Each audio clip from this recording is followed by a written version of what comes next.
बाहर एक बात को लेकर जो सदैव चर्चा रहती है, प्रदूषण को लेकर, कि इस धरती पर प्रदूषण बढ़ गया है और इस पर बड़े बड़े देश मिलकर मीटिंग करते हैं, आयोजन करते हैं कि किस तरह इन प्रदूषणों से निपटा जाए।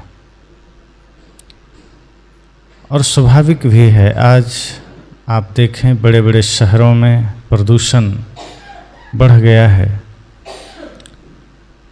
और वो प्रदूषण कई प्रकार के होते हैं।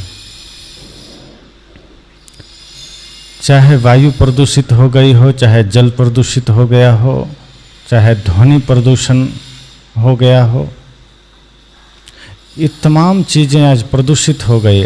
यहाँ तक कि हमारा खाद्य सामग्री भी प्रदूषित हो गया है। बाहर निकलते हैं शहरों में, एक से एक आवाज़ें आपको सुनाई देती है, इतनी भीड़, इतने शोरगुल, वो भी तो प्रदूषण ही है। तमाम तरह के चित्र, तमाम तरह के दृश्य दिखाई देते हैं, वो भी प्रदूषण ही है। हर एक चीज में मिलावटबाजी दिखाई देती है, वो भी प्रदूषण ही है।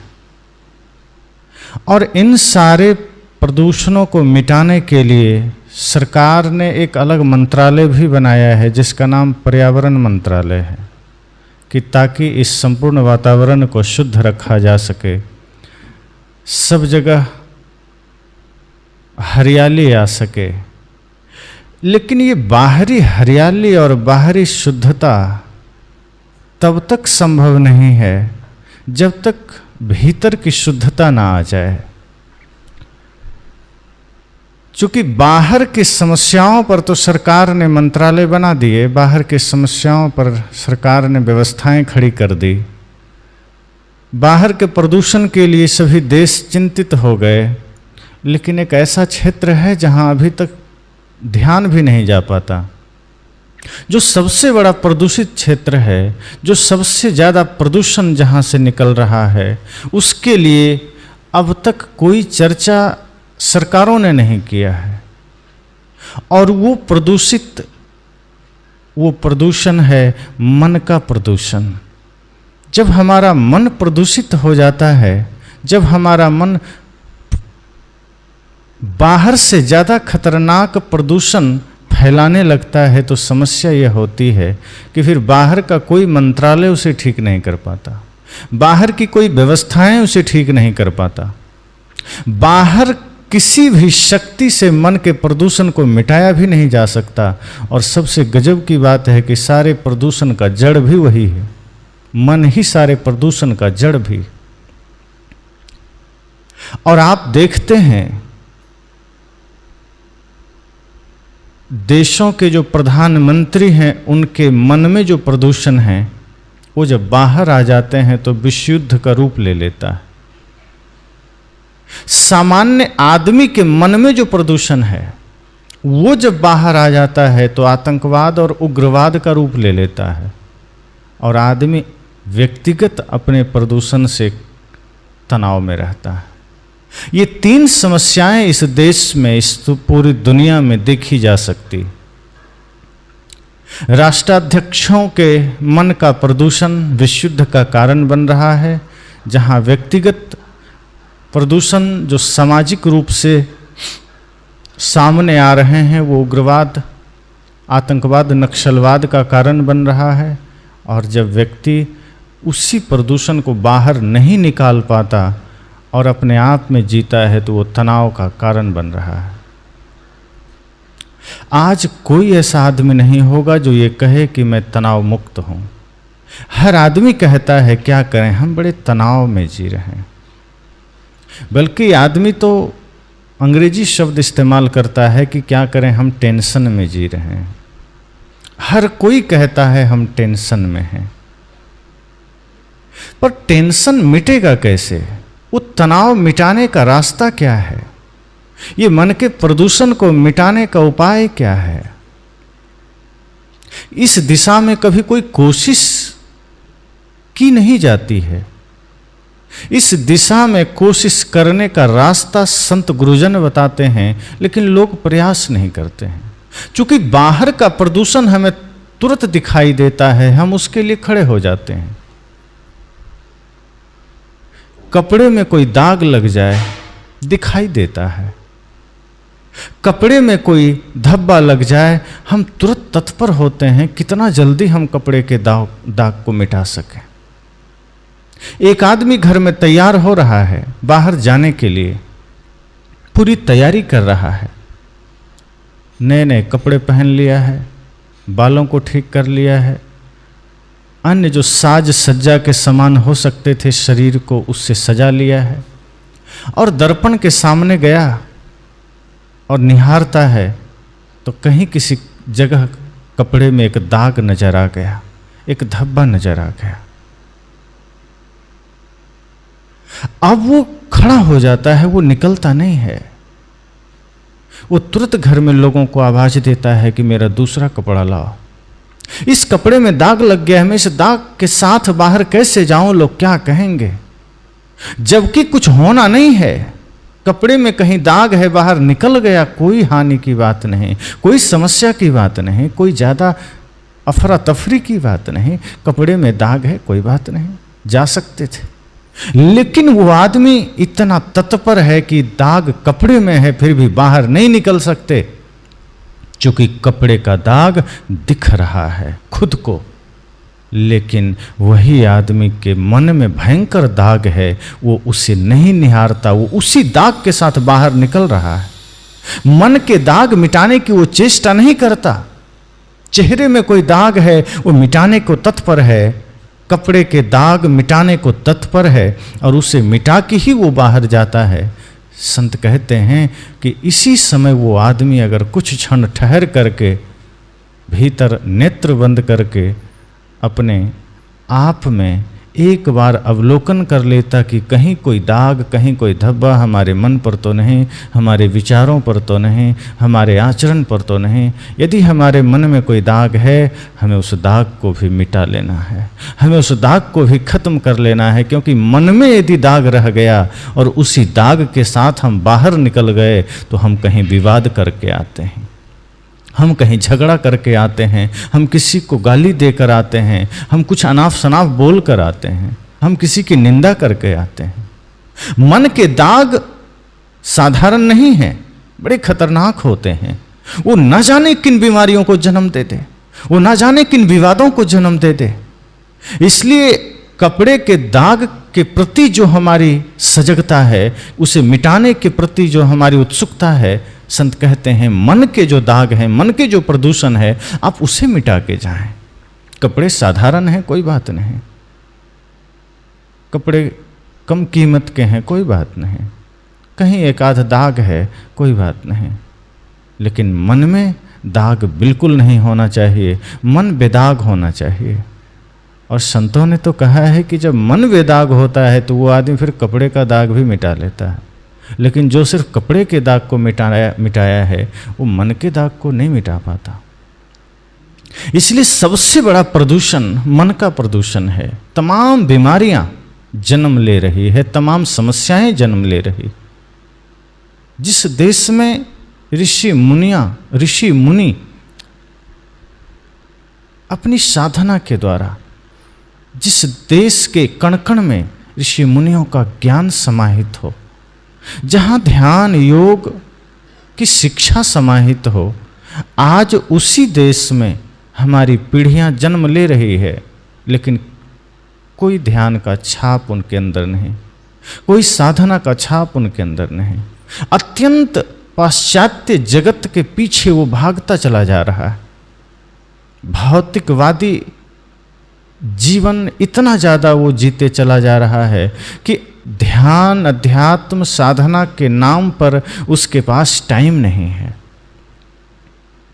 चूंकि धीरे धीरे हमारा जीवन, धीरे धीरे हमारा समाज, धीरे धीरे हमारा राष्ट्र पतन की ओर गया है। ये जितने आविष्कार हुए हैं, ये जितनी खोजें हुई है, उस सबके वजह से हम कहीं ना कहीं स्वयं से दूर, अध्यात्म से दूर होते गए हैं। और ये अध्यात्म से दूर होना इतना खतरनाक बना है, इतना ज़्यादा भारी पड़ा है इस दुनिया को, इस संसार को, कि आदमी अपने आप में ही बेगाना हो गया, अपने आप से ही दूर हो गया।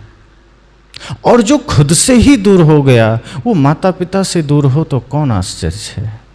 जो अपने ही विचारों में एक नहीं है, जो अपने ही जीवन में एक नहीं है, वो व्यक्ति समाज में भी अकेला खड़ा हो तो कौन आश्चर्य है। जो अपने ही भीतर शांत नहीं है वो समाज को अशांत कर दे तो कौन बड़ी बात है। इसलिए मन का जो प्रदूषण है ये बहुत खतरनाक है। मन का प्रदूषण बाहर आता है तो व्यक्ति जातिवाद करने लगता है। मन का प्रदूषण बाहर आता है तो व्यक्ति छुआछूत करने लग जाता है। मन का प्रदूषण बाहर आता है तो व्यक्ति क्षेत्रवाद, संप्रदायवाद में लग जाता है।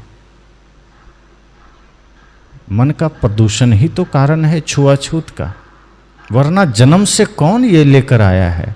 जो ब्राह्मण कुल में जन्म लिया, जन्म लेते ही उस बच्चे को किसी और के घर में आप दे आते तो बच्चा कहाँ कहता कि मैं ब्राह्मण के घर जन्म लिया, क्योंकि मैंने बचपन से वो ब्राह्मणत्व लेकर आया हूँ। वो जन्म लेता है, धीरे धीरे संग में पड़ता है, समाज से सीखता है और फिर भी धीरे धीरे उसका मन प्रदूषित होता है। फिर वो प्रदूषण फैलाने लगता है, फिर वो अनर्गल जीवन जीने लगता है। कोई प्रदेशवाद, कोई भाषावाद, कोई क्षेत्रवाद, ये तमाम प्रदूषण मन से पैदा हो रहे हैं और व्यक्ति इसको पैदा कर रहा है। सदगुरु कबीर का वह भाव कि मैं रोवूं इस जगत को मुको रोवे न कोय, इसमें जो विशालतम करुणा समाहित है, व्यक्ति आज उससे कितना दूर हो गया है। लोग कहते हैं कबीर को क्या फर्क पड़ता है, कबीर तो अनपढ़ हैं, कबीर तो साधारण हैं। पर आप जरा गहराई से सोचिए, जिनकी वाणी में समस्त वैश्विक दर्शन समाया हो, जिनकी वाणी में समस्त शास्त्र समाया हो, जिनकी वाणियों में संपूर्ण मानवता का ज्ञान समाया हो, लोग उनके बारे में 2 मिनट में कैसी टिप्पणियां कर जाते हैं, सदगुरु कबीर के बारे में कैसी बातें कर जाते हैं। और जब सदगुरु कबीर ये इशारा समाज की ओर करते हैं कि कितने प्रदूषण में आदमी जी रहा है, आदमी का मन कितना खतरनाक बनता जा रहा है, कि जिस रूप में वो सब धरती पर आया है, जिस रूप में सारी मानवता धरा पर आई है, उसमें वो विभाजन कर रहा है। वो अलग से कुछ न कुछ उसमें जोड़े चला जा रहा है। किसी ने कह दिया हम ब्राह्मण हो गए, किसी ने कहा हम क्षत्रिय हैं, किसी ने कहा वैश्य, किसी ने कहा शूद्र हैं। साहब ने कहा ये तुम्हारे मन के प्रदूषण का सबसे बड़ा उदाहरण है कि तुम जन्म तो एक समान लिए हो, लेकिन समाज को तुमने बांट दिया 4 भागों में। ये मानसिक प्रदूषण ही तो है जो कभी शास्त्र में शब्द रूप में उतर जाता है तो पूरी मानवता के इतिहास बिगड़ जाती। आज जो सदियों से ये मानव इतिहास बिगड़ा है, ये किसी व्यक्ति के मन का प्रदूषण ही तो है जो कहीं शास्त्र में लिख दिया गया। किसी न किसी विद्वान के मन में कुछ प्रदूषण जागृत हुआ और वो शब्द रूप में शास्त्र में समा गया और ये मानवता के लिए बहुत बड़ा खतरा बन गया। क्योंकि अक्सर आप देखेंगे जो मान्यता में जीने वाले लोग हैं वो यही सवाल करते हैं कि हम आपकी बात क्यों मानें, हम कबीर की बात क्यों मानेंगे, हम तो शास्त्र की बात मानेंगे, शास्त्र में जो लिखा है हम वही मानेंगे। भूत प्रेत के संबंध में मैं एक चर्चा कर रहा था कि भूत नहीं होते हैं और भूत का अर्थ है जो बीत गया। ये जीव जब शरीर छोड़ता है, इसके कर्म संस्कार के अनुसार ये दूसरे गर्भ में प्रवेश कर जाता है, वासना के अनुसार, संस्कार के अनुसार, और ये जो शरीर है ये मरघट में जला दिया गया।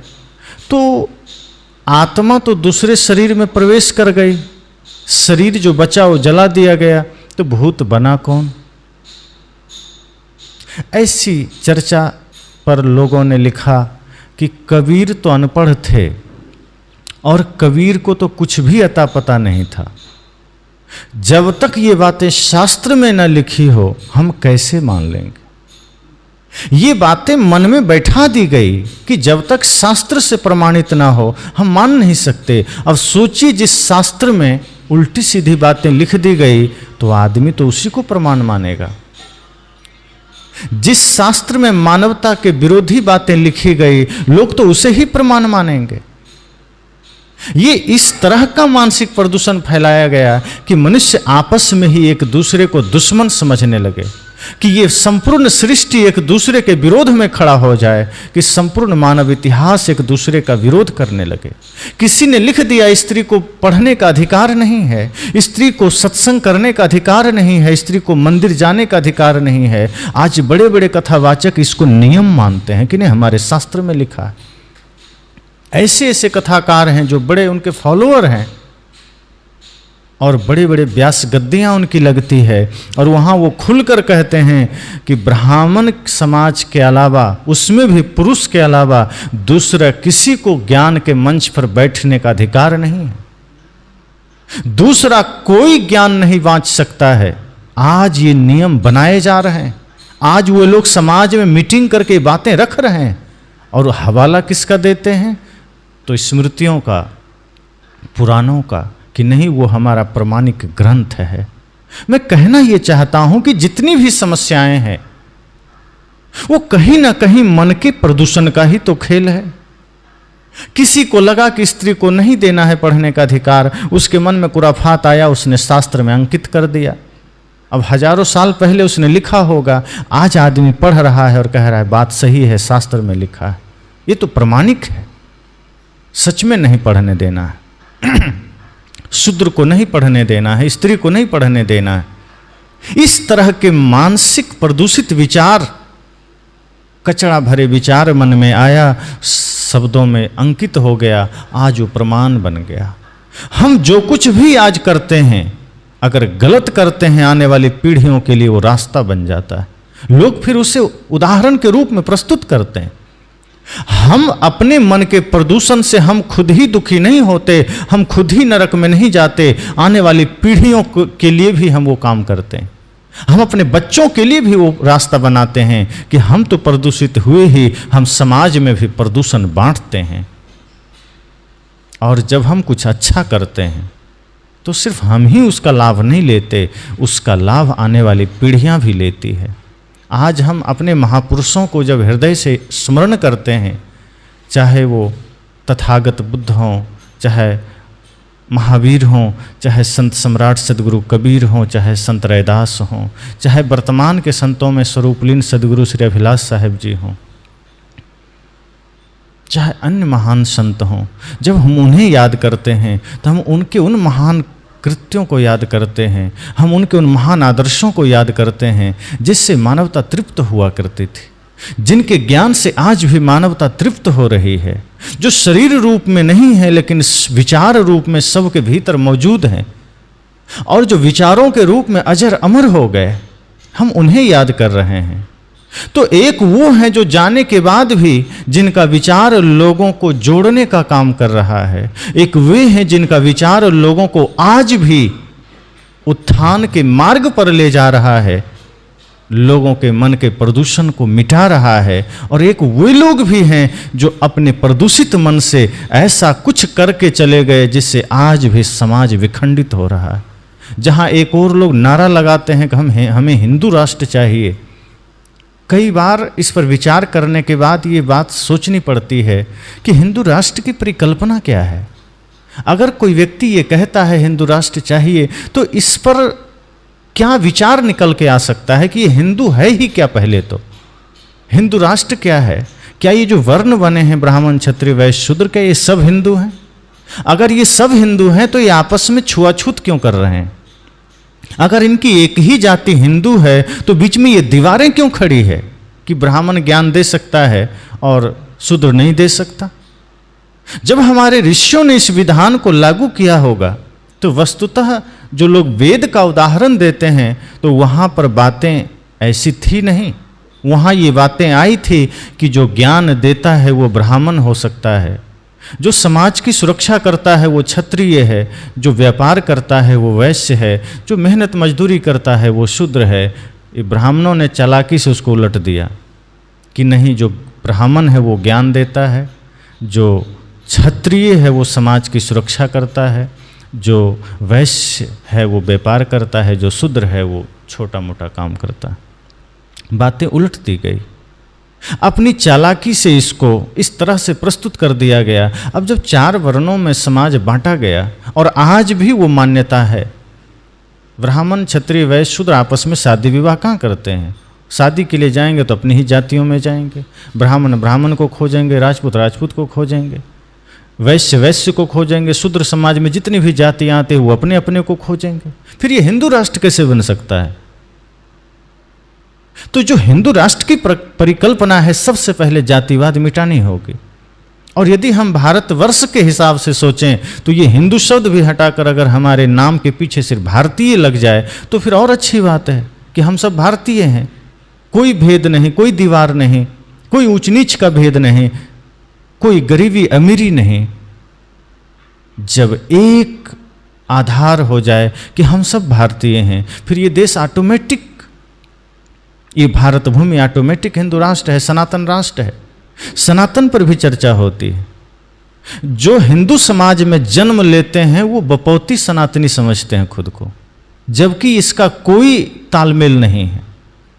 जब आप गहराई से विचार करेंगे सनातन क्या है तो आप पाएंगे सनातन मतलब जो मिट नहीं सकता, जो सदा सत्य है, जो सदा अजर है, अमर है। और ये तो आत्मा है, आत्मा अजर है, अमर है, ये सनातन है। सत्य अहिंसा प्रेम करुणा इस आत्मा का स्वभाव है, ये सनातन है। ये आत्मा सनातन है और इसका जो स्वरूप है, इसका जो स्वभाव है वो सनातन है। सत्य अहिंसा प्रेम करुणा। अब जिसके अंदर सत्य है, जिसके अंदर प्रेम है, जिसके अंदर करुणा है वो सनातनी है। और सभी हिंदू सनातनी नहीं है। इस हिसाब से, इसके हिसाब से तो जो अहिंसा का पालन करता है, जो प्रेम को धारण करता है, जो सत्य को धारण करता है वो सनातनी है। जो मांसाहार करता है, जो नशा करता है, वो चाहे हिंदू में हो चाहे मुसलमान में हो, वो सनातनी नहीं है, वो राक्षस है। सीधी बात है। लेकिन जो हिंदू समाज में जन्म लिया है वो अपने आप को बपौती सनातनी समझता है। ये बात समझ में नहीं आता। एक व्यक्ति ने मुझसे कहा कि आप सनातन को गाली दे रहे हैं, आप सनातन को मिटाने का प्रयास कर रहे हैं। मैंने कहा सनातन का पता है क्या अर्थ है? उसने कहा हम सब हिंदू समाज में जन्म लिए हैं, हम सनातनी हैं। हम कि बिल्कुल यही तो समस्या है। विरोधाभास तो यही जन्म ले रहा है कि हर हिंदू सनातनी नहीं है। सनातन का संबंध जाति से है ही नहीं, सनातन का संबंध आचरण से है। और यदि कोई मुसलमान ये सारे धर्म का पालन करता है वो सनातनी हो जाएगा। यदि कोई ईसाई सत्य अहिंसा प्रेम करुणा का पालन करता है वो सनातनी हो जाएगा। और हिंदू समाज में जन्म लेने वाला व्यक्ति यदि मांस मछली मदिरा का पान करता है, झूठ चोरी का जीवन जीता है, माता पिता का अनादर करता है, वो कतई सनातनी नहीं है।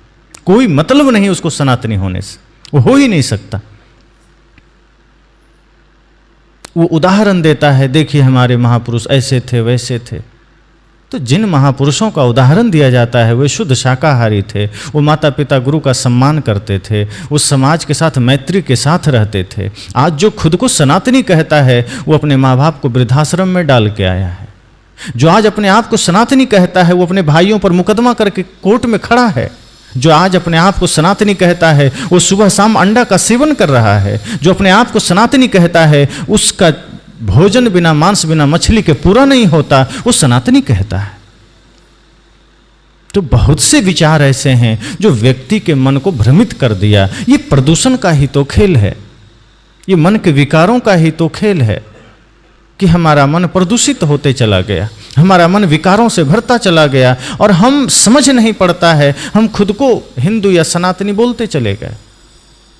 साहेब ने इन्हीं चीज़ों पर प्रहार किया कि जन्मजात तो सब कोई इंसान ही होता है। बाहर आने के बाद अलग अलग संग में पड़ करके व्यक्ति वैसा रूप धारण कर लेता है।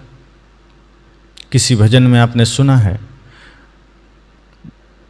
मन पवित्र था मेरा जब जहां में आए थे, धर्म कर्म कुछ ना थे, अपने ना पराए थे। हम बेहोश हो गए, होश जब संभाला है, पहले से जो डूबे थे, हमको भी धकेला है। भीड़ आदमी की है, आदमी अकेला है। भीड़ आदमी की है, आदमी अकेला है। रचनाकार इसमें कहते हैं, मन पवित्र था मेरा। जिस वक्त इस धरती पर शिशु रूप में हम जन्म लिए, मन पवित्र था। न कोई छल था, न कोई प्रपंच था, न जातिवाद, न छुआछूत, न कोई क्लेश।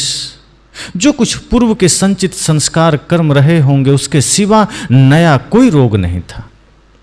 बिल्कुल मन पवित्र था। मन पवित्र था मेरा जब जहां में आए थे। जितने भी शिशु रूप में मनुष्य इस धरा पर आया है, सबका मन पवित्र था। धर्म कर्म कुछ न थे, अपने न पराए थे। रचनाकार कहते हैं कि ना धर्म था, ना कोई कर्म था। व्यक्ति धर्म के पीछे कब भागता है? जब अधर्म करने लगता है। जब व्यक्ति ज़्यादा पाप करने लगता है तो पुण्य के बारे में सोचता है। जब व्यक्ति काफ़ी देर धूप में खड़ा रहता है तो छाया के बारे में सोचता है। जब व्यक्ति प्यासा होता है तो जल के बारे में सोचता है। व्यक्ति रोगी होता है तो डॉक्टर की तलाश करता है। रचनाकार कहते हैं कि धर्म कर्म कुछ ना था। जब जीवन में कोई पाप ही नहीं था तो धर्म की बात ही नहीं थी, कोई कर्म की बात नहीं थी। और जब जन्म लिए तो कोई अपना कोई पराया नहीं था। वो जन्म लेते ही उसे कुछ पता ही नहीं कि हम कहाँ जन्म लिए, कौन मेरा है कौन तेरा है। वो जन्म लिया, जन्म लेते उस बच्चे को किसी और के गोद में डाल दीजिए, उसी को माँ बाप समझने लगेगा आगे चल के। जन्म लेते ही कोई हिंदू घर में कोई बालक जन्म लिया, उठा के मुस्लिम घर में चला जाए, आगे चल के वो मुस्लिम बन जाएगा। अपना नाम वो कुछ भी मोहम्मद आदि रख लेगा। वही ईसाई में चला जाए, ईसाई हो जाएगा। जैन में चला जाए, वो जैन हो जाएगा। क्योंकि जब जन्म लिया तो कुछ भी नहीं था। धर्म कर्म अपने पराए कुछ नहीं था। धर्म कर्म कुछ ना थे, अपने ना पराए थे। लेकिन हुआ क्या? हम बेहोश हो गए, होश जब संभाला है। ये बहुत महत्वपूर्ण पंक्ति है। अक्सर आप सब कहते हैं कि अब बच्चा धीरे धीरे होश संभाल रहा है। अब तक ये अबोध था, अब ये 10 साल पार कर रहा है, अब होश संभाल रहा है। रचनाकार कहते हैं कि नहीं, हम बेहोश हो गए, होश जब संभाला है। उल्टा हो रहा है। अब बेहोशी आ रही है। जब जब जैसे जैसे हम होश में आ रहे हैं, जैसे जैसे हमारी उम्र बढ़ रही है, हम अब बेहोशी में जा रहे हैं। क्यों? क्योंकि जब आप उसे अबोध कह रहे हैं, जिस वक्त वो अबोध अवस्था में था तब उसमें जातिवाद नहीं था। जब वो अबोध अवस्था में था तब छुआछूत नहीं था, तब उसने गालियां नहीं सीखी थी, तब उसने छल नहीं सीखा था, तब उसके पास क्रूरता नहीं थी, तब उसके पास कोई कुसंग कोई विकार नहीं था। जब हम अबोध कहते हैं तभी वो होश में था, क्योंकि कोई रोग नहीं था, कोई बीमारी नहीं थी, कोई समस्या नहीं थी। लेकिन हम बेहोश हो गए, होश जब संभाला है। जब हमारी उम्र बढ़ी, अवस्था बढ़ी, अब हम बेहोश हो गए। और क्यों हो गए? पहले से जो डूबे थे हमको भी धकेला है। ये माता पिता गुरु समाज मित्र जो पहले से उस बेहोशी में, उस जातिवाद में, उस छुआछूत में डूबे हुए थे, जो पहले से ही उन वातावरण में नहाए हुए थे, हमको भी जाति के उस गड्ढे में ढकेल दिया, हमको भी छुआछूत के गड्ढे में डाल दिया, हमको भी विकारों में डाल दिया, हमको भी मेरा तेरा में डाल दिया, हमको भी अपने पराये में डाल दिया। हम बेहोश हो गए, होश जब संभाला है, और पहले से जो डूबे थे हमको भी धकेला है। कि ये माता पिता ही तो हमें धकेलते हैं। जब बच्चा बड़ा होने लगता है तो माता पिता ही तो परिचय कराते हैं कि तुम इस जाति के हो, ये तुम्हारे माता हैं, पिता हैं, ये दादा हैं, दादी हैं, चाचा हैं, चाची हैं, ये तुम्हारा खेत है, ये खलिहान है, ये तुम्हारी प्रॉपर्टी है, ये तुम्हारी गाड़ियाँ हैं, ये तुम्हारे अपने परिवार हैं। उसी बचपना में यदि वो माता पिता उस छोटे से शिशु को ये परिचय कराया होता कि ये भारत भूमि है जहाँ तुमने जन्म लिया है, और माता पिता तो हैं ही, साथ साथ चित्र की ओर इशारा करके कि वो महानतम क्रांतिकारी संत सम्राट सदगुरु कबीर हैं जिन्होंने पूरी सृष्टि को मानवता का संदेश दिया। एक माँ अगर छोटा सा ये काम कर दी होती, वो उंगली पकड़कर बुद्ध की तरफ इशारा कर दी होती उस बच्चे को कि वो तथागत गौतम बुद्ध हैं जो करुणा की मूर्ति हैं, ये महावीर हैं जो अहिंसा के प्रतिमूर्ति हैं, ये कृष्ण हैं जो प्रेम की प्रतिमूर्ति हैं, ये मीरा हैं जो भक्ति की पराकाष्ठा पर थी, ये भगत सिंह हैं, ये चंद्रशेखर आज़ाद हैं, ये नेताजी सुभाष हैं, ये वीरांगना लक्ष्मीबाई हैं। अगर इस प्रकार से वो माता पिता शिशु रूप में ही अपने बच्चों की उंगली पकड़कर इशारा कर दिया होता तो उसके अंदर वो बेहोशी नहीं आता, उसके अंदर वो छुआछूत के भाव नहीं आते। अगर वो माँ बाप उसी समय श्रवण कुमार की तरफ इशारा कर दिया होता कि ये श्रवण कुमार हैं जो 4 धाम की यात्रा अपने माता पिता को कराए थे, तो आज ये वृद्धाश्रम नहीं खुलते, आज बूढ़े माँ बाप को लाचार नहीं होना पड़ता। लेकिन हम वो काम नहीं करते हैं, इसलिए आज हमारे बच्चे 4 धाम की यात्रा तो नहीं कराते, वृद्धाश्रम की यात्रा हमें जरूर करा देते हैं। ये मन का ही तो प्रदूषण है जो हमने तो डाला है। सदगुरु कबीर कहते हैं ये समस्या हमारे इस समाज की है, जहां वो संपूर्ण जगत के लिए चिंता करते हैं कि जगत के लोग दुखी हैं, तमाम समस्याओं में जी रहे हैं, तमाम पीड़ाओं में जी रहे हैं, तमाम समस्याओं के साथ जीने को मजबूर हो रहे हैं। सदगुरु कबीर कहते हैं नहीं, इन समस्याओं से मुक्त होने की आवश्यकता है, इन समस्याओं को हृदय से निकालने की आवश्यकता है। ये बड़े लंबे समय से व्यक्ति को उलझा के रखा है और ये मन का भयंकर प्रदूषण आज समाज को बांट रहा है। आज आप देखें जातियों के नाम पर सभाएं होती है, आज जातियों के नाम पर संगठन बनते हैं, जातियों के नाम पर रैलियां निकलती है, जातियों के नाम पर वोट पड़ते हैं। कहाँ से भारत हिंदू राष्ट्र बनेगा? कहाँ से ये मानवता सुख को प्राप्त करेगी? कहाँ से हम इंसानियत की गाथा लिखेंगे? इंसानियत की गाथा हम प्रेम से लिखेंगे, कैसे लिखेंगे? प्रेम कहाँ है? हमें तो उलझाया गया, हमें तो बांटा गया और हम निरंतर बहते चले गए। अच्छा तो सीख नहीं पाते हैं, जहाँ कुछ बुरा होता है हम फॉलो करने लगते हैं, अनुसरण करने लगते हैं। आपके समाज में एक व्यक्ति गलत करता है, आज लोग उसे ही फॉलो करने लग जाते हैं। कुसंग का रंग हमारे मन पर जल्दी चढ़ जाता है। समस्या ये भी तो है, सत्संग 2400 घंटे हम सुने, उसका रंग नहीं चढ़ता है, 1 घंटे का कुसंग व्यक्ति पर हावी हो जाता है। सत्संग चलता रहता है, व्यक्ति सत्संग में बैठा रहता है, कोई परिवर्तन नहीं आता। लेकिन कुसंग का एक क्षण का मौका मिल जाए, आपके बच्चे कब शराबी हो जाते हैं पता नहीं चलता, कब बच्चे जुआरी हो जाते हैं पता नहीं चलता, कब वो गुटखा खाने लगते हैं पता नहीं चलता, कब वो सिगरेट पीने लगते हैं, गांजा पीने लगते हैं, पता ही नहीं चलता। जबकि गांजा पीने का कोई ट्रेनिंग सेंटर नहीं होगा मेरे ख्याल से, धरती पर कहीं नहीं है कि यहाँ गांजा पीना सिखाया जाता है, कि यहाँ शराब पीने का व्यवस्था है और शराब पिलाया जाता है। हाँ, शराब केंद्र जरूर खुला हुआ है, लेकिन ट्रेनिंग सेंटर नहीं है कि शराब कैसे पिएं, शराब कैसे छुड़ाएं, ये तो है बहुत जगह, लेकिन कैसे पिएं ये नहीं, कैसे पिलाएं ये भी नहीं है। गाली कैसे सीखते हैं इसका भी कोई केंद्र नहीं मिलेगा कि यहाँ गालियाँ सिखाई जाती है। जैसे आज बहुत से केंद्र हैं कि यहाँ ध्यान सिखाया जाता है, आप यहाँ ध्यान करने आए हैं, कहीं आपको मिल जाएगा यहाँ योग की शिक्षा दी जाती है, यहाँ आयुर्वेद की शिक्षा दी जाती है। आपने शायद कहीं नज़र डाली हो और दिखाई पड़ जाए आपको, मुझे तो नहीं लगता दिखाई पड़ेगा कि यहाँ क्रोध करना सिखाया जाता है, यहाँ गाली देना सिखाया जाता है, यहाँ माँ बाप को लात मारना सिखाया जाता है। ये कहीं नहीं मिलेगा। जिस चीज को सिखाने की कोई व्यवस्था नहीं है, आज वही ज्यादा है। और जिसे सिखाने के लिए प्रयासरत हैं सभी लोग, जिसके लिए व्यवस्थाएं की जा रही है, खर्च किए जा रहे हैं, वो नहीं है। ध्यान सिखाया जा रहा है, लोग ध्यान में नहीं है। योग सिखाया जा रहा है, लोग योग के प्रति लग नहीं रहे हैं। आयुर्वेद की शिक्षा दी जा रही, लोग आयुर्वेद नहीं सीख रहे हैं।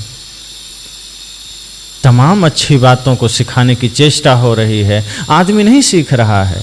क्योंकि अनादिकाल से जो मन में प्रदूषण है, वो उसी संसार का प्रदूषण समाया है, वही संसार का विचार समाया है। इसलिए जैसे ही वो कहीं दिखाई देता है, मन उधर दौड़ पड़ता है। और ज्ञान का पथ हमें नया मालूम पड़ता है, अपरिचित मालूम पड़ता है। ये त्याग का पथ हमें अपरिचित मालूम पड़ता है। हम उससे अनभिज्ञ हैं, हम उसके पीछे भागने की चेष्टा नहीं करते, हम उस पर चलने की चेष्टा नहीं करते। चूंकि माया परिचित रही है सदा से, संसार परिचित रहा है सदा से, हम थोड़ा भी उसके निकट होते हैं, हमारा मन स्वाभाविक चला जाता है। आप जल गिराते हैं जमीन पर, जिधर गड्ढा होता है खुद चला जाता है, आपको मेहनत नहीं करनी पड़ती। नीचे की ओर गड्ढे में जल स्वतः चला जाता है। उसी जल को ऊपर ले जाना हो, आपको मेहनत करनी पड़ती है, मोटर लगाना पड़ता है। कहीं ऊंचाई में ले जाना हो, आपको यंत्र लगाना पड़ता है। लेकिन गड्ढे में ले जाने के लिए कभी यंत्र की आवश्यकता नहीं पड़ती, वो खुद चला जाता है। मन को ऊपर लगाना है, योग में लगाना है, ध्यान में लगाना है, गुरु मंत्र की आवश्यकता है, गुरु ज्ञान की आवश्यकता है, तप की आवश्यकता है, ध्यान की आवश्यकता है। उसी मन को नीचे भोग में लगाना है, संसार में लगाना है। कुछ मत करिए, थोड़ी सी असावधानी करिए, मन लग जाएगा। थोड़ी सी असावधानी में व्यक्ति चोर बन जाता है, थोड़ी सी असावधानी में व्यक्ति डाकू बन जाता है, थोड़ी सी असावधानी करता है, हिंसात्मक प्रवृत्ति अपना लेता है, थोड़ी सी असावधानी में शराबी बन जाता है। मेहनत नहीं करना पड़ता, मेहनत करना पड़ता है मन को योग में लगाने के लिए। तो अनादि काल से जो हमारे भीतर प्रदूषण है संसार का, वही जैसे ही वैसा सामने आता है, हम चल पड़ते हैं, हम उधर बहने लगते हैं, वो हमें प्रिय लगने लगता है। ये ज्ञान का मार्ग, ये ध्यान का मार्ग थोड़ा नया मालूम पड़ता है, हम अपरिचित जैसा महसूस करते हैं, क्योंकि इस पर कभी चले नहीं हैं। अगर इससे पहले किसी जन्म में ज्ञान के पथ पर चले होते तो ये जन्म ही न मिलता, मोक्ष मिल गया होता, मुक्त हो गए होते। लेकिन आज भी हम जन्म लेकर इस धरा पर आए हैं, इसका सीधा अर्थ है कि हम पीछे माया में ही घूमते आए हैं, हम पीछे उन सांसारिक विचारों को ही ग्रहण करते आए हैं और आज भी वही कर रहे हैं। इसलिए आज ये जरूरी है कि हम अपने मानसिक प्रदूषण को मिटाएं। ये सबसे खतरनाक है। ये भाई भाई में विवाद करा देता है, ये पड़ोसी पड़ोसी के साथ विवाद करा देता है, ये राष्ट्र को राष्ट्र से झगड़ा करा देता है, ये कहाँ किससे विवाद करा दे। और सबसे बड़ी बात है कि व्यक्ति को भीतर ही खंडित कर देता है। एक व्यक्ति अपने आप में ही अखंडित नहीं रह पाता, वो खंडित हो जाता है, वो निरंतर तनाव में जीने लगता है, वो निरंतर उद्वेग में जीने लगता है। किसी ने कुछ कहा, व्यक्ति तनाव में आ जाता है, वो अपनी सहनशीलता इतना जल्दी खो देता है कि किसी की एक छोटी सी बात पर भी वो तनाव में आ गया, वो पीड़ित हो गया, उसका ब्लड प्रेशर हाई हो गया। ये मानसिक प्रदूषण का ही लक्षण है, उसका ही कारण है। ये ध्यान इसे कम करता बल्कि मिटा देता है। जब हम ध्यान में उतरते हैं तो ध्यान हमारे समस्त प्रदूषणों से हमें मुक्ति देता है और हमें निर्मल बनाता है। फिर हमारे ऊपर बाहर की कोई समस्या हम पर हावी नहीं होती। जैसे कई बार आप देखते होंगे आसपास लोग होते हैं, अगर वो कुछ नशा कर रहे हैं, चाहे कोई भी नशा हो, तंबाकू की नशा हो, चाहे शराब की नशा हो, आप उससे चर्चा करिए कि आप नशा क्यों कर रहे हैं। वो आदमी कहता है क्या करें, 10 आदमी के बीच रहना पड़ता है, इसलिए ये बातें हो रही है, इसलिए हम नशा कर रहे हैं। जो कि हम जिनके साथ रहते हैं वो नशा करते हैं, इसलिए स्वाभाविक है ये गुण हम में भी आ गए। हम कोशिश तो करते हैं छोड़ने के लिए, लेकिन हम सफल नहीं हो पाते। अब सोचिए, वो 10 आदमी के भीतर जो प्रवृत्ति है उसका प्रभाव हम पर हो जाता है। इसका मतलब यह है कि वो 10 आदमी के भीतर जो विचार है, वो 10 आदमी के भीतर की जो आदत है, वो इतना प्रबल है कि उसका प्रभाव आप पर हो रहा है, उन आदतों का असर आप पर हो रहा है, और आपके भीतर जो थोड़ी सी सात्विकता है, थोड़ा सा शुद्ध विचार है, वो धीरे धीरे दबते चला जाता है, वो उठ नहीं पाता। लेकिन ध्यान क्या करता है? जब हम ध्यान में उतरते हैं तो ध्यान हमारे भीतर की उस सात्विक प्रवृत्ति को इतना विशाल बना देती है, इतना मजबूत बना देती है, इतना विराट बना देती है कि उस 10 पर फिर आपका प्रभाव पड़ जाता है। उस 10 का प्रभाव आप पर नहीं पड़ता। आप इतने स्ट्रोंग हो जाते हैं, आप इतने मजबूत हो जाते हैं कि फिर आपका असर वो 10 पर होने लगता है। फिर वो 10 का शराब छूट जाती है, फिर उस 10 का तंबाकू छूट जाती है आपके असर से। इसलिए सद्गुरु कहते हैं ध्यान जरूरी है। ये आपको इतना आत्मबल प्रदान कर देता है, ये आपको इतना सकारात्मक ऊर्जा से भर देता है कि फिर आप पर किसी भी प्रतिकूल अवस्थाओं का प्रभाव नहीं पड़ेगा। फिर आप प्रतिकूलताओं के वजह से, विषम परिस्थितियों के वजह से आप ये नहीं कहेंगे कि क्या करें, परिस्थितियां विषम थी इसलिए थोड़ा बदलाव हो गया मन में। फिर ऐसा नहीं कह पाएंगे, क्योंकि आपके भीतर वो आत्मशक्ति जागृत हो जाएगी, वो आत्मविश्वास जागृत हो जाएगा, वो दृढ़ निश्चय जागृत हो जाएगा कि आपके वजह से बाहर की परिस्थितियां बदल जाएगी। फिर आप उद्वेगित नहीं होंगे। संतजन आपको एक घटना सुनाया करते हैं, आप सब सुनते होंगे कि एक बार एक संत ध्यान करा रहे थे। लोग आए हुए थे ध्यान करने, ऊपर दूसरी तीसरी मंजिल पर सभी लोग बैठे थे कक्ष में। उसी समय अचानक धरती हिली, भूकंप आया। तो बाकी जो ध्यानी आए थे, ध्यान करने आए थे, जब महसूस हुआ कि धरती हिल रही है, भूकंप आया है, तो वो लोग हड़बड़ा के खड़े हो गए। लेकिन जो संत ध्यान करा रहे थे वो अपनी आंखें नहीं खोले, वो निश्चिंत रहे। तो बाकी ध्यानियों ने कहा, गुरुजी जल्दी उठिए, भागिए, भूकंप आ रहा है, भागिए। संत ने कहा, कहाँ भागना है, अरे बैठो। कहा, नहीं नहीं गुरुजी, आप भी उठिए, जल्दी भागिए, भूकंप आ रहा है, यहाँ से जल्दी भागिए। संत ने फिर आंख बंद में ही कहा, अरे कहाँ जाना, बैठो ध्यान करो, तुम तो ध्यान करने आए हो। लोगों ने कहा कि ये तो सन्यासी हैं, आगे पीछे कोई नहीं है, न घर परिवार न पत्नी बच्चे, इसलिए बैठा है, ये मर भी जाएगा तो क्या फर्क पड़ेगा, हम लोग भाग लेते हैं, चलो जल्दी छोड़ो इनको। गुरुजी को छोड़ के सभी चेले भाग लिए, नीचे आ गए। भूकंप आई चली गई, संत अपने ध्यान से उठे नहीं। उसके बाद वो लोग फिर नीचे से किसी तरह ऊपर आए। लोगों ने देखा संत अभी भी ध्यान में है। लोगों ने कहा, आपको डर नहीं लगा? संत आंख बंद किए हुए हैं। लोगों ने कहा कि आश्चर्य की बात है, आप भागे नहीं। हम लोग तो भाग गए, देखिए बच गए।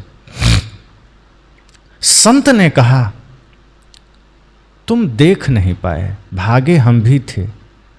लोगों ने कहा, क्या मजाक की बात है, आप तो यहीं बैठे हैं तब से, हम लोग नीचे चले गए, नीचे से फिर ऊपर आ गए, और आप कहते हैं कि हम भी भागे थे। संत ने कहा, मैं ठीक ही कह रहा हूं, मैं भी भागा था। तो लोगों ने कहा, बात समझ में नहीं आई, आप कब भागे और किधर गए, देखा नहीं, आप तो तब से आंख बंद किए यहीं बैठे हैं। संत ने कहा, तुम भी भागे थे, हम भी भागे थे, फर्क इतना था कि तुम बाहर भागे थे, हम भीतर भागे थे, बस यही फर्क था। क्योंकि तुम जहां भी भागे थे वहां भी मौत थी, तुम जहां जहां भाग कर जा रहे थे मृत्यु वहां भी थी, धरती वहां भी कंप रही थी, और तुम जहां जा रहे थे मृत्यु की ही गोद में जा रहे थे। लेकिन हम जहां भागे थे वो परम आनंद में भागे थे, परम तत्व में भागे थे, अपने आप में भागे थे, जहां मृत्यु छू भी नहीं सकती। तुम शरीर के प्रति जिम्मेदार हो, तुम शरीर के प्रति उत्सुक हो, इसलिए तुमने शरीर को प्रधानता समझी, इसलिए तुम भागने लगे। भागे हम भी थे, फर्क इतना हुआ कि तुम बाहर ही भागे, जहां मृत्यु है तुम वहीं गए थे। यहां से वहां चले गए, जगह परिवर्तित हो गई, लेकिन गए वहीं जहां मृत्यु खड़ी है, पर हम वहां पहुंच गए जहां मृत्यु स्पर्श भी नहीं कर सकती। ध्यान हमें वहां पहुंचा देता है जहां कोई आदतें, जहां कोई विषम परिस्थितियां स्पर्श भी नहीं कर पाती। हम इतने मनोबल ऊंचा कर लेते हैं, हम इतना दृढ़ निश्चयी हो जाते हैं, हमारा संकल्प इतना ऊंचा हो जाता है कि फिर परिस्थितियों पर हमारा असर होता है, उनका हम पर नहीं होता। पूरा संसार एक तरफ, सदगुरु एक तरफ, सदगुरु कबीर एक तरफ, सब कोई विपरीत हो गए, लेकिन सदगुरु कबीर अलग खड़े हो गए कि नहीं, मुझे तुम्हारे साथ नहीं चलना, मुझे तुम्हारे पीछे नहीं आना है। सदगुरु कबीर ने अपने भीतर वो दिव्यता जागृत किया, वो साधना के शिखर को प्राप्त किया कि जब वो भीड़ से अलग होकर अकेले खड़े हो गए तो फिर संसार पीछे मुड़कर देखता है कि सदगुरु कबीर तो अलग खड़े हैं। तब उन्हें मालूम पड़ा कि जरूर कुछ विशेष बात है जो हमारी इतनी जनसंख्या में होने के बाद भी हमारा असर उन पर नहीं हुआ, संसार का असर कबीर पर नहीं हुआ, माया का असर कबीर पर नहीं हुआ। तो लोगों ने कहा फिर हमें चलें उनके पास, उनका असर हम पर हो जाए। फिर लोग उनके पीछे हो लिए। वो संसार के पीछे नहीं गए, वो संसार को छोड़ करके अलग रास्ता चुन लिए, ज्ञान का पथ चुन लिए, ध्यान का पथ चुन लिए। परिणाम क्या हुआ? संसार उनके पीछे हो चला। बुद्ध ने कहा मुझे तेरे साथ नहीं जाना, मुझे तो परमानंद के पथ पर चलना है। संसार उनके पीछे हो चला। और हम कहते हैं कि क्या करें, समाज में 5 लोग रहते हैं, उनके अनुसार चलना पड़ता है। पूरा संसार छोड़ना पड़े छोड़ दीजिए अगर परमानंद और ज्ञान की प्राप्ति चाहिए तो। और आप पाएंगे कि आप समाज ऐसे लोगों को छोड़ करके, ऐसी प्रवृत्तियों को छोड़ करके, ऐसे समाज को छोड़ करके जब आप ध्यान में उपलब्ध होते हैं, फिर वही समाज आपके आसपास खड़ा होता है कि हमें भी वो अनुभूति चाहिए, हमें भी वो ज्ञान चाहिए, हमें भी वो शांति चाहिए। क्योंकि बाहर के जीवन में सबको धन प्राप्त है, किसी को ज़्यादा है, किसी को कम है, और उसके लिए उपाय भी हैं। बड़े बड़े बिजनेस गुरु खड़े होकर के आपको बिजनेस मॉडल सिखाते हैं। टीवी पर आज देखिए, यूट्यूब पर लोग कैसे बिजनेस करना है, कैसे 100 रुपये को 1 लाख बनाना है, उसका पूरा फार्मूला आपको बताया जाता है। और किसी न किसी रूप में आदमी उसमें करता है। एक से एक उपाय हैं धन कमाने के। लेकिन बाहर की दुनिया में शांति का धन कमाने का कोई उपाय नहीं। उसके लिए अंबानी जैसे लोग को भी योग के ही शरण में आना पड़ता है, संत के ही शरण में आना पड़ता है कि गुरुजी क्या करें, मन बड़ी पीड़ा में है, नींद नहीं आ रही है। अंबानी जैसे लोग को भी नींद नहीं आती है तो वो नींद की गोलियां नहीं खाते, वो योग की शरण में जाते हैं, वो गुरु की शरण में जाते हैं। बड़े बड़े लोग ध्यानियों के शरण में जाते हैं, और ध्यान से वो आत्म शांति का धन मिलता है जो दुनिया के किसी बाजार में नहीं मिलता। आप सब कुछ खरीद लीजिए मेन बाजार में जाके, बड़े बड़े मॉल खुल गए हैं, बड़े बड़े सुपरमार्केट खुल गए हैं, एक से एक व्यवस्थाएं हैं, आप जाइए जो चाहिए खरीद लीजिए, पर आप कहीं शांति तो नहीं खरीद सकते। वो तो निजी मामला है, वो तो तप से आएगी, उस साधना से आएगी, और वो साधना अपने आप में लौटने से संभव है। आप सोचें कि हम संसार में रमते हुए साधना कर लें तो विपरीत बात है। ये सोचें कि अंधेरा भी रहे और प्रकाश भी रहे तो बिल्कुल व्यर्थ की बात है। या तो अंधेरा होगा या प्रकाश होगा, दोनों हो नहीं सकता। या तो भीतर ज्ञान का उजाला होगा या शांति का प्रकाश होगा, या तो अंधेरा होगा या विकार होंगे। तो ध्यान हमारे भीतर वो आत्मशक्ति जागृत कर देता है कि हम परिस्थितियों को अपने अनुसार बना लेते हैं। हम परिस्थितियों के अनुसार नहीं बनते। फिर हमारा जीवन ऐसा हो जाता है कि कोई क्रोध किया तो भी, कोई गाली दिया तो भी, कोई अपमान किया तो भी, कोई चुगली किया तो भी, कोई निंदा किया तो भी हम सम होते हैं। उसके अनुसार से हम नहीं बदलते। अभी क्या होता है, कोई गाली दिया तो उस अनुसार से बदल गए, कोई क्रोध किया तो उस अनुसार से बदल गए, कोई निंदा किया तो उस अनुसार से बदल गए, किसी ने प्रशंसा किया तो उस अनुसार से बदल गए। लेकिन जब हम ध्यान में उतरते हैं तब हमारे भीतर ये भाव जागृत होता है कि ना काहू से दोस्ती ना काहू से बैर। साहब ने कहा है ना, कुछ लेना ना देना मगन रहना।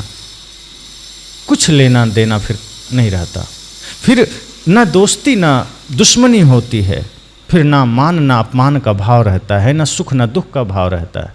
फिर ये भाव आता है कि मैं तो बैरागी हूँ, ना सम्मान की इच्छा है ना अपमान का भय है। मैं तो परमानंद में हूँ। कोई अपमान कर दिया तो भी मुस्कुरा रहे हैं, सम्मान कर दिया तो भी धन्यवाद की बात नहीं कि चलो तुमने सम्मान किया, मेरा सम्मान हो गया। सम्मान किया तो भी वही मुस्कुराहट है, अपमान किया तो भी वही मुस्कुराहट है। जब अब ध्यान भीतर उतरता है तो हमारे भीतर वही शक्ति जागृत हो जाती है, और तब हम इतने सामर्थ्य पैदा कर लेते हैं कि परिस्थितियां फिर हमारे अनुसार बनती।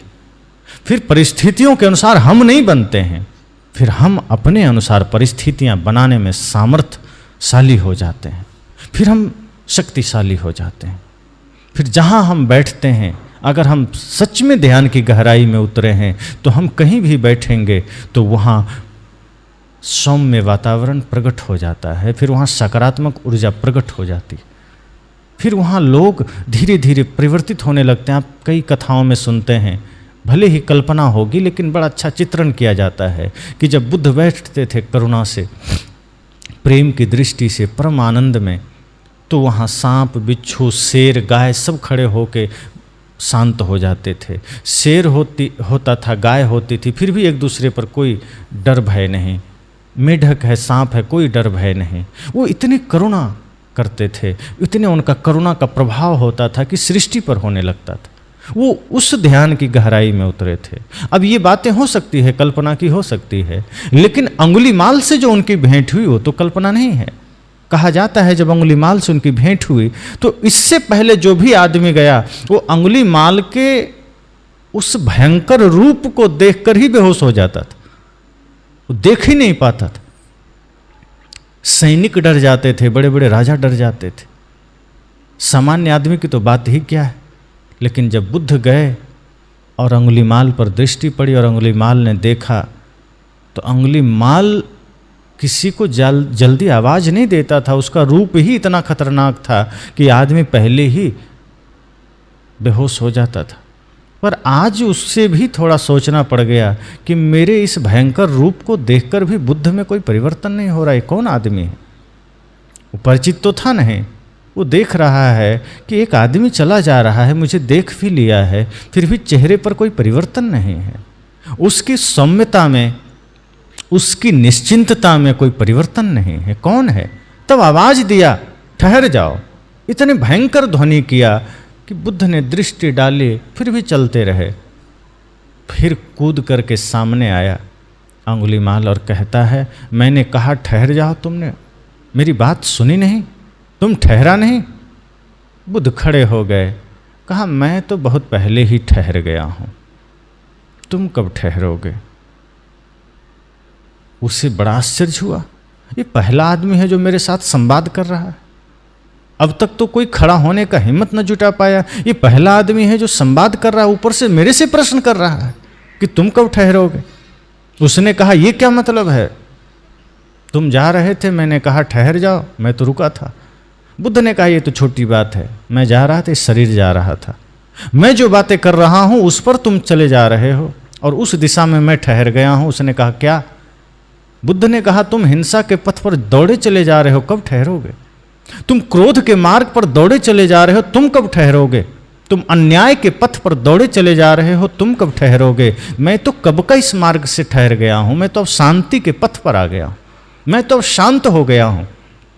और कहा जाता है इन बातों के बाद बुद्ध ने जो अपनी उस दिव्यतम करुणा भरी दृष्टि से अंगुलीमाल को देखा, तो अंगुलीमाल के चेहरे में, अंगुलीमाल के आंखों में जो भयंकर क्रूरता समाई हुई थी, जो उसके चेहरे पर भयंकर आतंक का डेरा था, पहली बार ऐसा हुआ जब बुद्ध की करुणा की दृष्टि से अंगुलीमाल का आतंक भी थमने लगा, उसका आतंक भी धाराशायी होने लगा। इतना भयंकर, इतनी भयंकर क्रूरता भी शांत होने लगी।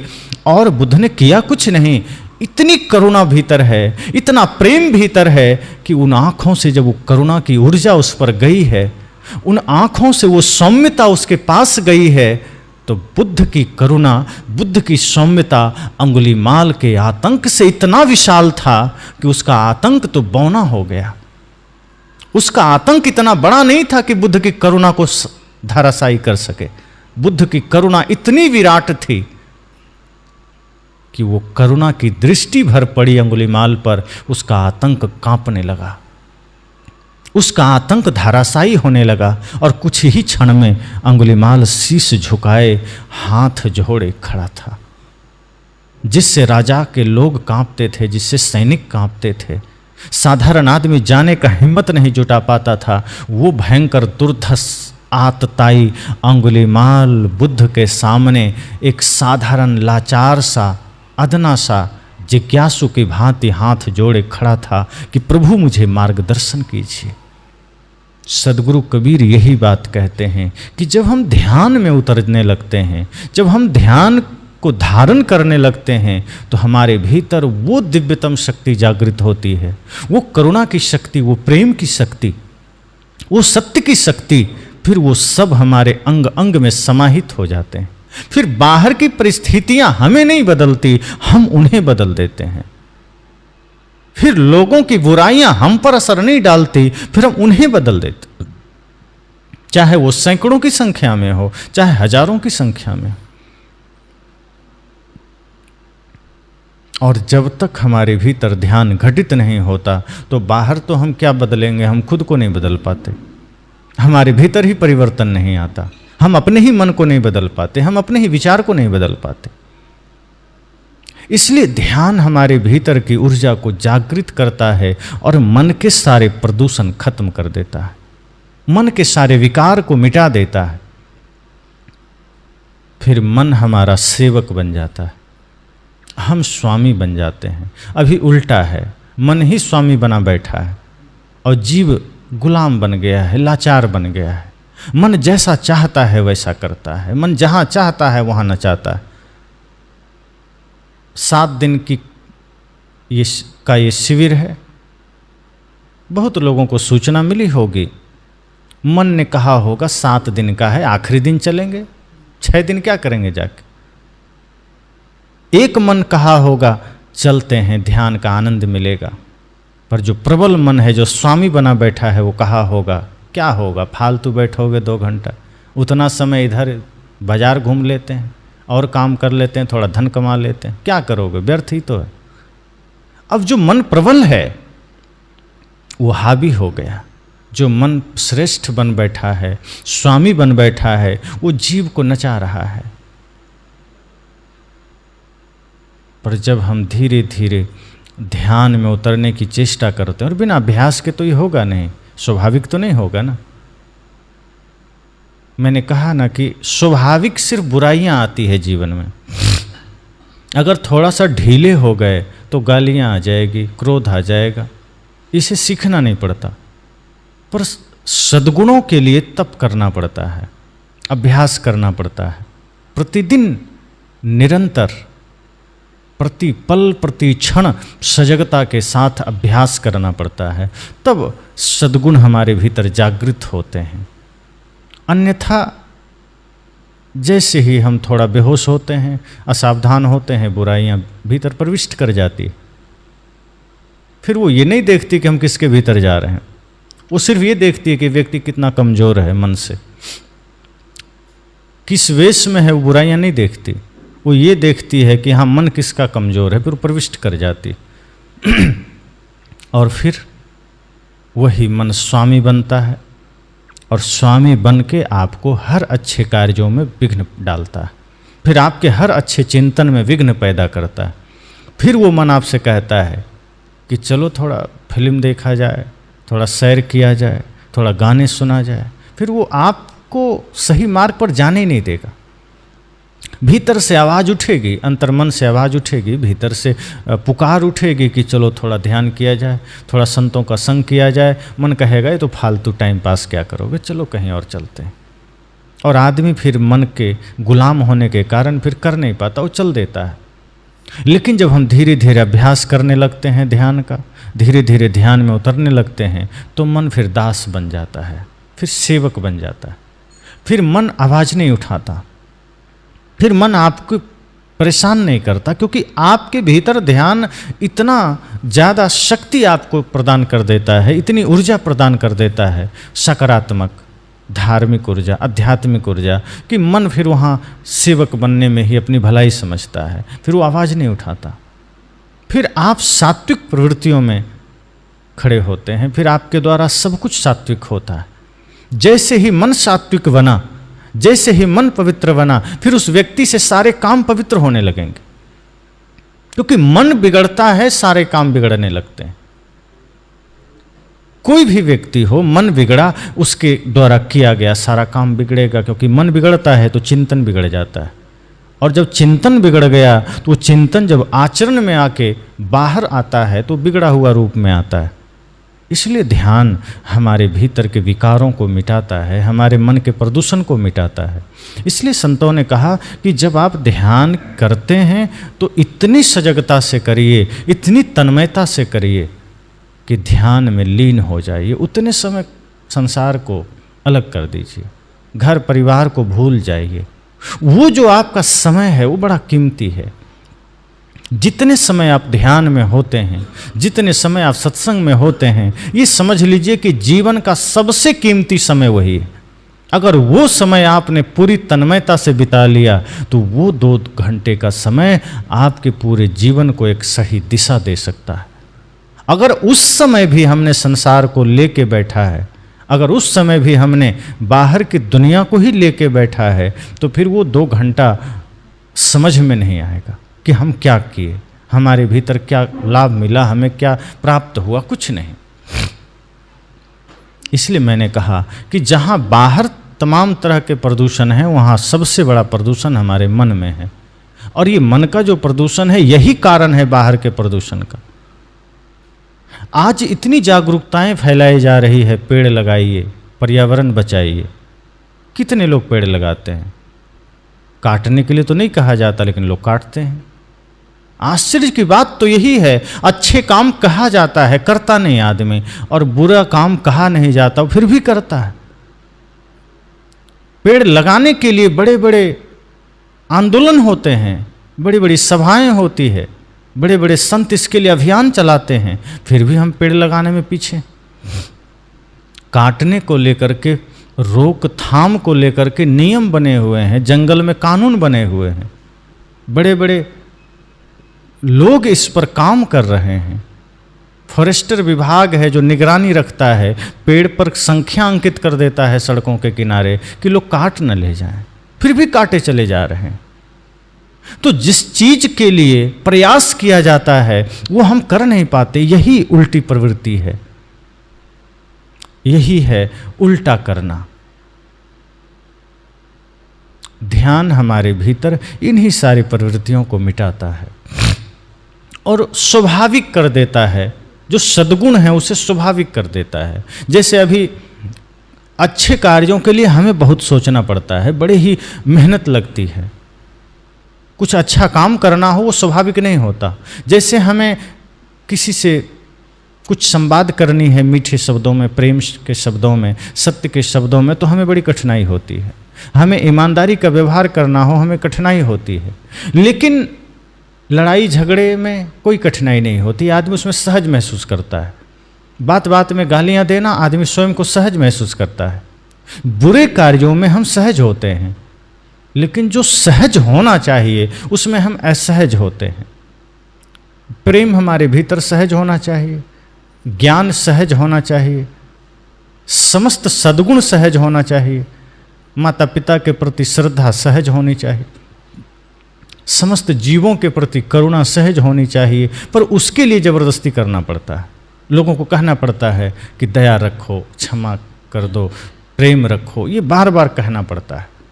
पर किसी को मारो, ये बिना कहे लोग मारने लग जाता, यहाँ तक कि चींटी को भी नहीं छोड़ता। मांस मछली अंडा खाने वाले की तो बात ही छोड़ दीजिए, वो लोग तो खैर मारते ही हैं, वो तो मारते ही इसलिए उनको खाना है। जितने भी विपरीत कार्य हैं उसके लिए प्रयास नहीं होता, उसके लिए रोकथाम होता है। तो आज जिस प्रकार से बाहर के प्रदूषण के लिए कार्य हो रहे हैं, जिस प्रकार से वातावरण को शुद्ध बनाने के लिए बड़े बड़े देश के राष्ट्राध्यक्ष बैठकर मीटिंग कर रहे हैं, इसी तरह ये ध्यान भी वो जगह है जहाँ हम अपने अपने मन के प्रदूषण को, अपने अपने मन के विकारों को मिटा सकते हैं। उसके सूत्र यहाँ पा सकते हैं, उस पर लेकिन चलना पड़ेगा, उस अनुसार से हमें जीवन में उतरना पड़ेगा। एक व्यक्ति ने पूछा था कि हम ध्यान करते हैं, ध्यान में बैठते हैं, लेकिन मन शांत नहीं होता, कौन सा विधि का प्रयोग करें? तो संत के पास कई प्रकार की विधियां हैं, जिसमें आपने सुबह सुना भी था, मैंने कहा था कि जब कभी ऐसी अवस्था आए, जब कभी ऐसा समय आए, तो आप लंबी गहरी श्वास हृदय में, फेफड़े में भरिए और कुछ देर रोक लीजिए। जब आप अक्सर ये प्रयोग करेंगे तो एक तो आपकी श्वासों की संख्या बढ़ेगी, अर्थात उसकी गहराई बढ़ेगी, और जितना लंबी और गहरी श्वास रोक करके आप लेंगे उतना आपका फेफड़ा शुद्ध होगा, उतना आप श्वास संबंधी बीमारियों से मुक्त रहेंगे। और दूसरा कि श्वास की इस प्रयोग से, श्वास रोकने की इस विधि से तमाम विकार दूर रहेंगे। जैसे जैसे आप इस अभ्यास को पूरा करते जाएंगे, क्रोध अपने आप विदा हो जाएगा, लोभ अपने आप विदा हो जाएगा, काम विदा हो जाएगा। और फिर भी अगर दिक्कतें आ रही है तो सप्ताह में या प्रतिदिन एक चक्कर मरघट का लगा लीजिए, मुक्तिधाम का लगा लीजिए। वहाँ जाइए, बैठिए, जलती हुई लाशों को देखिए और पूछिए उन लाशों से। यद्यपि उधर से कोई रिप्लाई तो नहीं आएगा, जवाब नहीं आएगा, पर खुद से जवाब भी बनाइए और पूछिए कि तुम भी तो कल मेरी तरह थे, तुम भी तो ऐसे ही कपड़े पहने थे, ऐसे ही खा पी रहे थे, ऐसे ही दुनिया में सपने देख रहे थे, ऐसे ही तुम्हारे भी बहुत सारे सपने रहे होंगे, पर आज तुम जल रहे हो और तुम अब जल के राख बनने वाले हो। अब वो राख हो जाएगा, उस रूप में कभी इस धरती पर नहीं आएगा। जो व्यक्ति चला जाता है उसी रूप में इस धरा पर कभी दोबारा आता नहीं है, उसी घर में कभी दोबारा आता नहीं है। अब आप खुद से वही सवाल करिए कि जैसे ये कल हमारी तरह था, हम कल इसकी तरह हो सकते हैं और हो जाएंगे। फिर हम किस माया के पीछे भागे चले जा रहे हैं? फिर हम किसके पीछे इतना हताश हो रहे हैं, निराश हो रहे हैं? बाहर जो हमारा विस्तार है, जो भी हम धन कमा रहे हैं बाहर, इस मिट्टी में, इस आग में जाने के बाद वो जहां है वहीं तो रह जाएगा। कोई उपाय है कि हम साथ ले जाएं? और जब साथ ले ही नहीं जा पाएंगे तो उस धन के लिए इतने प्राण गंवाने की जरूरत? फिर हमने वो धन क्यों नहीं कमाया जो साथ जा सकता है? फिर हमने उस दौलत की खोज क्यों नहीं की जो हमारे साथ चल सकती है?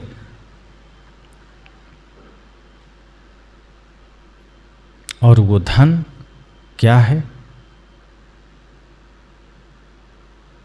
वो दौलत क्या है? सोना चांदी हीरे जवाहरात है? रुपये पैसे है? इंसान है? नहीं। जो दौलत साथ चल सकती है, जो धन साथ चल सकता है, वो है प्रेम का धन, सत्य का धन, ज्ञान का धन, सेवा साधना का धन, भक्ति का धन, यूं कह लें समस्त सद्गुणों का धन जो हमने कमाया नहीं, जो साथ जा सकता है। उस जलती हुई लाशों को देखिए और वहां ठहर जाइए कि हम जिस दुनिया में भागे चले जा रहे हैं, क्षण भर को विश्राम नहीं है। हम कहते हैं क्या करें, बड़ा व्यस्त हैं, समय नहीं है। कल ऐसा ही तो हो जाएंगे, फिर क्या मिलेगा? और अंत में हम क्या हिसाब लगाएंगे, क्या सोचेंगे? जाते समय हम क्या जवाब देंगे? मान लीजिए इस शरीर से हमारी विदाई होगी, इस शरीर से हम विदा होंगे, तो फिर इस शरीर भी मानो एक सवाल करेगा कि तुम कहाँ जा रहे हो, मेरा उपयोग सही से तुमने किया नहीं, तुम मुझे पा तो लिए। ये शरीर भी आपसे पूछेगा कि तुमने मुझे धारण तो किया, मुझे पाया तो, लेकिन तुमने इसका सदुपयोग नहीं किया, तुमने मेरा उपयोग पाप में किया है, तुमने मेरा उपयोग, इस शरीर कहेगा आपसे कि तुमने मेरा उपयोग नशा में किया है, दुर्व्यसन में किया है, छल में किया है, कपट में किया है, लोगों को धोखा देने में किया है। और आज देखो कि तुम भी यहाँ से असंग जा रहे हो और हम भी यहाँ राख बन रहे हैं। क्या मिला? मैं जिस लिए तुम्हें मिला तुमने वो काम ही नहीं किया। तो ध्यान हमारे भीतर वो समग्र चेतना को जागृत कर देता है। ध्यान हमारे भीतर के उन सारे विकारों को मिटा देता है जहाँ से सिर्फ और सिर्फ शांति है, जहाँ फिर बाहर की वस्तुएं हम प्रयोग तो करते हैं लेकिन उसके प्रति कोई कामना नहीं रहती, निष्काम पूर्वक, निर्माणी पूर्वक। तो ध्यान में अगर हम उतरने को इच्छुक हैं तो वो ध्यान इन विधियों से हम अपने भीतर जागृत कर सकते हैं। अगर मन नहीं रुक रहा है तो श्वास की प्रक्रिया के द्वारा या फिर समय समय से ऐसे मरघट की यात्रा करें, सोते समय चिंतन करें। आज अक्सर आदमी सोते समय मोबाइल देखता है, गाने सुन के सो जाता है, कोई रॉयल्टी शो देखकर सो जाता है, कोई धारावाहिक देख करके सो जाता है। संत कहते हैं नहीं, आप जो कुछ भी मनोरंजन भी देखना है दिन में देख लीजिए, शाम में देख लीजिए, पर कोशिश कीजिए जब बिस्तर में जाइए आंखें बंद करके अपने पूरे 24 घंटे को निहारिए। सुबह से शाम और शाम से सुबह तक का अवलोकन कीजिए। आप अपने आप को देखिए कि आपने सुबह के सूर्योदय के बाद आपने किया क्या है, आप उसका समीक्षा कीजिए।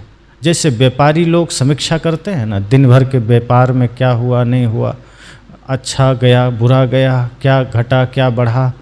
संत कहते हैं आप भी बिस्तर में जाइए, सब आसन में लेट जाइए और शरीर को ढीला छोड़ दीजिए, लंबी गहरी सांस लीजिए और अपने संपूर्ण उन क्रियाकलापों की समीक्षा कीजिए जो सुबह के सूर्योदय से शुरू हुआ है, और एक एक क्रियाओं की समीक्षा करते हुए बिस्तर तक पहुँचिए, अपने आप तक आइए। इसमें से क्या नेगेटिव रहा, क्या पॉजिटिव रहा, क्या सकारात्मक रहा, क्या नकारात्मक रहा, इस पर आके रुक जाइए। फिर समीक्षा कीजिए कि कुछ बुरा हुआ तो क्यों हुआ, अच्छा हुआ तो धन्यवाद है, पुनः कल हम अच्छा करेंगे और अच्छा करेंगे, और बुरा हुआ तो क्यों हुआ, किस वजह से हुआ। कल का सूर्योदय यदि हम देख पाए तो ये बुराइयां हम कल नहीं करेंगे, बिल्कुल नहीं करेंगे। ये संकल्प लीजिए और फिर यह संकल्प लीजिए कि यह शरीर आज है कल नहीं रहेगा, हम विश्राम करने जा रहे हैं, क्या पता ये हमारी आखिरी रात हो। सहज चिंतन कीजिए, डरिए नहीं, मौत साथ में ही है। हम डर जाते हैं कि कहीं याद करेंगे तो मौत आ तो नहीं जाएगी। याद करने से नहीं आती है, वो आई हुई है, जब समय पूरा होता है वो लेके चल देती है, वो शरीर को लेके जाती है, आत्मा को नहीं। तो उसको स्मरण करिए कि ये रात कहीं हमारी आखिरी रात ना हो। ये श्वास जो आई है पता नहीं बाहर निकले ना निकले, या जो बाहर है वो भीतर आए ना आए। हर क्षण हर पल अपने जीवन को विराम समझ करके इतना उत्साह में जीवन बिताइए, और उसी समय समीक्षा कीजिए कि जो शरीर मेरा नहीं उसके लिए क्यों परेशान होना। मेरा शरीर तो नहीं है, ये मेरा घर है, यह शरीर मेरा घर है, मैं इसमें निवास करता हूँ, कभी भी ये किराए का घर हमें छोड़ना पड़ सकता है। चिंतन कीजिए और शरीर की नश्वरता का चिंतन करते करते लंबी गहरी श्वास लीजिए, श्वासों पर मन को ठहराइए। धीरे धीरे आप पाएंगे कि नींद आ जाएगी। आप ये अभ्यास करके देखिएगा, आपको ध्यान में बड़ी सरलता मिलेगी। बिस्तर पर जाने के बाद ये पूरी प्रक्रिया आप पालन करेंगे। सब आसन में लेट करके लंबी गहरी श्वास और शरीर को पूरा ढीला छोड़ दीजिए और सोचिए कि मैं तो चेतन हूँ, मैं जड़ तो नहीं हूँ, शरीर से मैं भिन्न हूँ। ये शरीर तो आज है, अगले पल नहीं रहेगा, अभी है, अगला पल ये विराम हो सकता है। हमने जो अच्छा करना था अब तक नहीं कर पाए, लेकिन यदि कल का सूर्योदय देख पाए तो हम जरूर और अच्छा करेंगे, और जो पाप हमसे हुए हैं वो बिल्कुल नहीं करेंगे। ये नश्वर शरीर कभी भी हमारा साथ छोड़ सकता है। इस तरह के नश्वरता का चिंतन करते करते, मैं कौन हूँ इसका चिंतन करते करते आप देखेंगे नींद आ जाएगी, आप सो जाएंगे, और उस रात कोई स्वप्न नहीं आएगा। जैसे सपना आता है ना, वो नहीं आएगा। जब आप सुबह उठेंगे तो आपकी जो स्थिति होगी वो इतनी आनंद से भरी होगी, इतना प्रेम से भरा होगा, आपका मन इतना निश्चल निश्चिंत होगा, सिर हल्का, पूरा शरीर हल्का, और आपको लगेगा जैसे रात में मैंने कुछ पा लिया है। सुबह का सूर्योदय जब आप देखेंगे एक आनंद की भांति आप देखेंगे। आज अभी क्या होता है, हम सुबह उठते हैं तो तनाव चेहरे पर, लगता ही नहीं कि हम सो के उठे हैं, लगता है रात में भी हम कहीं लड़ाई लड़ रहे थे, कहीं हम कार्य में लगे थे, तनाव, थकान, पीड़ा। लेकिन जब इस प्रक्रिया से आप सुबह जागृत होंगे, निश्चिंतता होगी, शरीर हल्का होगा, सिर हल्का होगा, मन हल्का होगा। फिर उस अवस्था में आप 5 मिनट आंखें बंद करके बैठ जाइए और माता पिता गुरु को धन्यवाद दीजिए कि पुनः आज का सूर्योदय मैंने देखा। आज मुझे वो काम नहीं करना है जो भूल हमसे कल हुई थी, हमें आज ज़्यादा नहीं, शाम तक अच्छा ही अच्छा काम करना है। लोगों के साथ हमारा व्यवहार मधुर हो, इसका ध्यान हमें रखना है। सबके प्रति हमारा भाव पवित्र बना रहे, ये ध्यान रखना है। और फिर नश्वरता का चिंतन करते हुए 5 मिनट के लिए ये भाव रख के फिर आप फ्रेश होइए, अपने दैनिक क्रियाओं से निवृत्त होइए और तब पुनः आसन मार के बैठिए, योग कीजिए, ध्यान कीजिए। और उस योग के क्रम में अक्सर कई बार ऐसा होता है कि आदमी सोचता है हम ध्यान करें कि योग करें। तो कुछ अगर आप एक्सरसाइज करते हैं, कुछ आसन करते हैं, तो उस समय तो नहीं, वो आप कर लीजिए। लेकिन जब प्राणायाम आप शुरू करते हैं तो प्राणायाम के समय फिर आपको अलग से ध्यान की आवश्यकता नहीं पड़ेगी। अर्थात आप ध्यान और प्राणायाम साथ साथ कर सकते हैं। नेत्र बंद कर लीजिए और अगर आप कपालभाति प्राणायाम कर रहे हैं तो वो जो श्वास आ रही है, जा रही है, आप प्राणायाम भी आपका चलता रहेगा और श्वास पर आपका मन ठहर भी जाएगा। तो मानसिक, शारीरिक सारे तप आपके पूरे हो जाएंगे, सारी यौगिक क्रिया पूरी हो जाएगी। तो अब अनुलोम विलोम कर रहे हैं तो उस आती जाती श्वास पर आप मन को केंद्रित कर दीजिए। और अंत में जो उद्गित प्राणायाम है, जिसमें कोई एक ध्वनि का उच्चारण करते हैं, कोई वो ओम का करते हैं, कोई गुरु का करते हैं, अर्थ उसका इतना ही है कि हम उस ध्वनि पर मन को केंद्रित करें। तो प्राणायाम करते करते भी आप मन को केंद्रित कर सकते हैं। तो इस तरह से जब आप ध्यान और योग को शामिल कर लेते हैं सुबह की क्रिया में, सुबह के दैनिक चर्या में, और वो अनिवार्य है, वो मत छोड़िए। अगर आप स्वस्थ मन को भी रखना चाहते हैं, तन को भी रखना चाहते हैं, तो सुबह 1 घंटे स्वयं को जरूर दीजिए, कितना भी व्यस्त हो। अगर वो आप समय नहीं देंगे तो धीरे धीरे मन तो विकारी बनेगा ही, मन तो प्रदूषित होगा ही, तन भी प्रदूषित हो जाएगा।